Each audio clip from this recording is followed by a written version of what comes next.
So hello guys, this is the Catia course. So where you can learn the Catia about Catia software from completely basic level.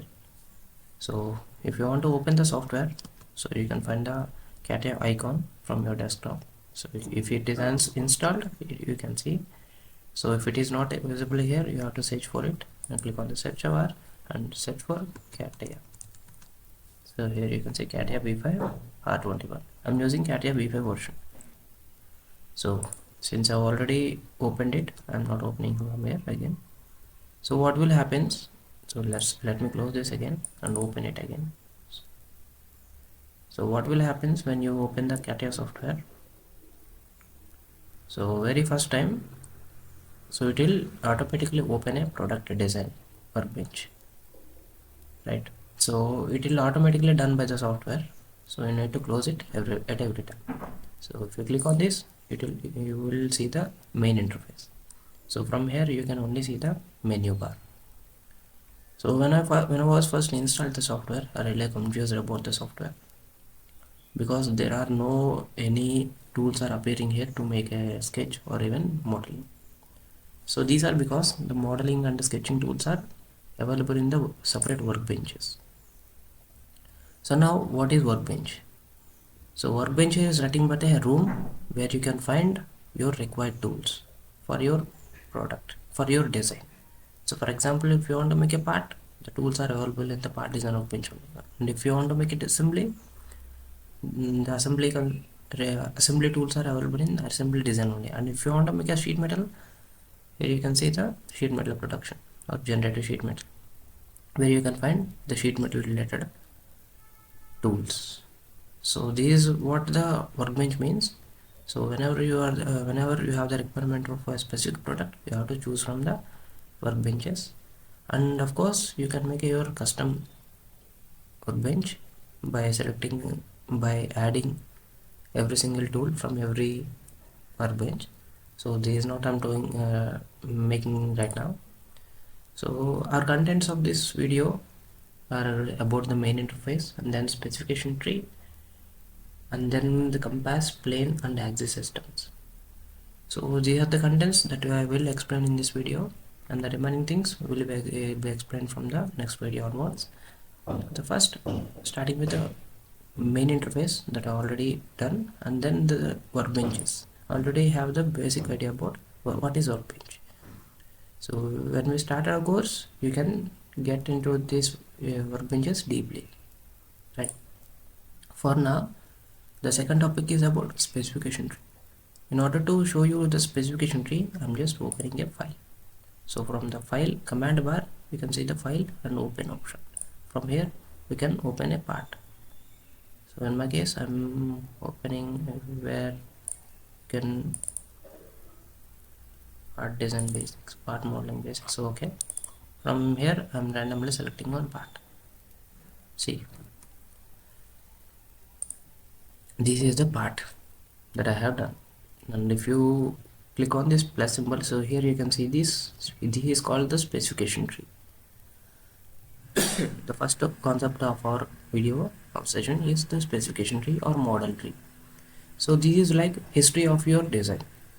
So simply if you click on this plus symbol, it will show the number of operations that are done while making this model, right? If you click on this pocket, it will show and highlight the portion. So here you can see pocket means it is removing the material and the pad means it is adding the material.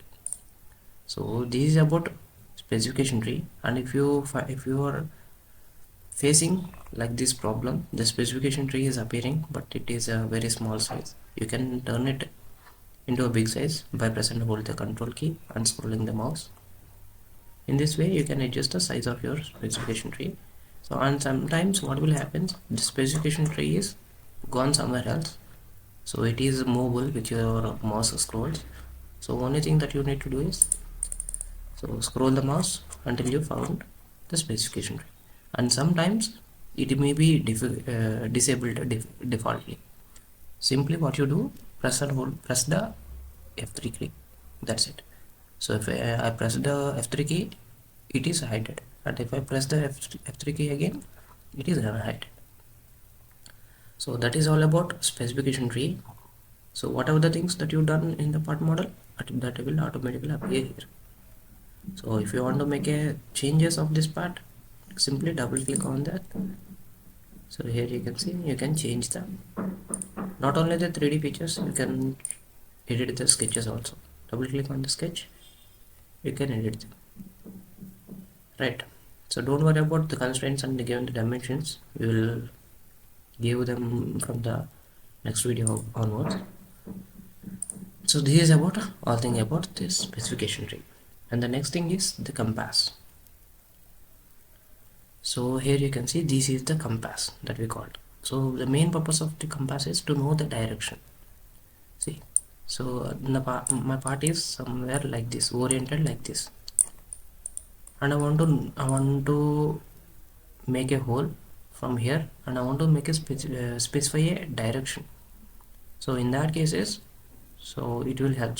So this vertical axis represents the z axis, and what are the faces that are going on this represents the x direction, and what are the faces that are coinciding with this are represents the y axis. So in this way the compass will very useful to you. Another thing of this compass also, you can move the compass by pressing and holding the base button, right? The purpose is when you're doing your assembly, so the compass will very useful to you to move the components. So just select the face and select the compass also, and just move it. So since it is a part, I cannot move it. So if it is assembly, then it will definitely useful. So this is about compass. And the next thing is planes. So here you can see by defaultly x, y, z and zx planes are there.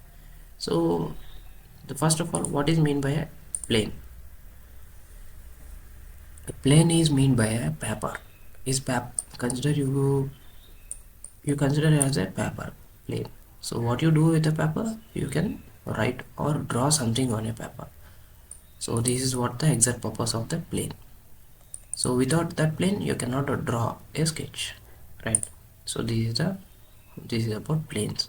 So by defaultly you get 3 planes, and if you want means you can create any of the planes as your requirement. So in our design we have to create, in our complex designs sometimes we have to create our own planes to make the sketches. That's it. That is all about planes. And talking about axis system, so sometimes I need to insert an axis system also. So you can see the insert option and axis system. If I click on this, the axis system will automatically appear. And if you want to make a axis system, it is as your specified location, you have to specify the point. So if you click on this point, the origin, the axis system will appear here. So this is about axis system. And one more thing that I want to show you is, so hiding and unhiding the objects. So for example, I want to hide this object. What I have to do for hiding this? So here you can see the sketch is hidden. After giving the 3D command, the sketch is hidden. How can I find it? Here you can see there is another texture is there to showing the hidden things. So in order to, if you want to unhide it, just if you want to hide or unhide it, just click on right click on that. You can see the hide and show option.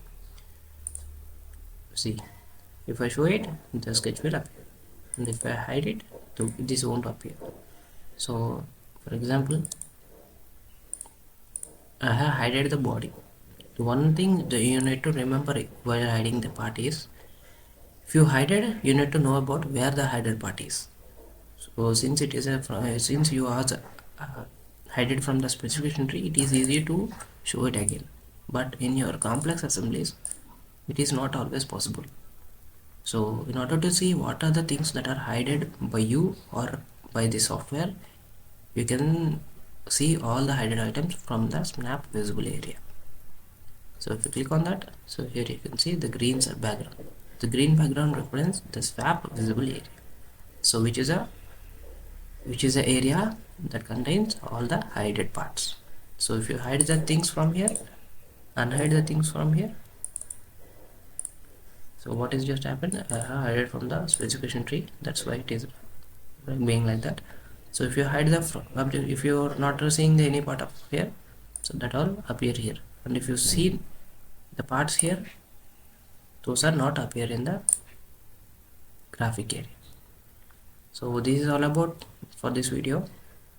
So for the upcoming classes, we are making about all the concepts about sketcher, part design and assembly and sheet metal and generator shape design workbenches. So if you want to get notified about those things, please do subscribe to our channel.